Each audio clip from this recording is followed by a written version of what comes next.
বন্ধুরা, একজন শিক্ষিত ও সম্ভ্রান্ত পরিবারের মেয়ে আফরিন সবসময় ইসলামী বিধান মেনে চলার চেষ্টা করত, তবে পর্দার ব্যাপারে সে খুব একটা গুরুত্ব দিত না। মনে করতো মন পরিষ্কার থাকলে সব ঠিক আছে।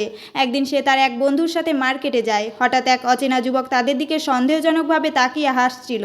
আফরিন অস্বস্তি বোধ করলো, কিন্তু কিছু বলল না। কিছুক্ষণ পর সেই যুবক তাদের পিছু নিল। তখন আফরিনের বন্ধুটি, যে সবসময় পর্দা করত, সে বলল, দেখেছো, যখন একজন মেয়ে পর্দা করে তখন সে নিজের সম্মানকে রক্ষা করে। এ কথা শুনে আফরিন গভীরভাবে ভাবল। সে বুঝতে পারল, পর্দা শুধু একটা কাপড় নয়, এটা নারীর সুরক্ষা, মর্যাদা ও আত্মমর্যাদার প্রতীক। এরপর থেকে সে দৃঢ় সিদ্ধান্ত নিল, ইসলামের আদেশ মেনে চলবে এবং পর্দা করবে। বন্ধুরা, পর্দা নারীর মর্যাদা বৃদ্ধি করে এবং সমাজে তার নিরাপত্তা নিশ্চিত করে। আল্লাহ তাআলা বলেছেন, হে নবী, তোমার স্ত্রীগণ, কন্যাগণ এবং মুমিন নারীদের বলো, তারা যেন নিজেদের চাদরের কিছু অংশ নিজেদের ওপর টেনে নেয়।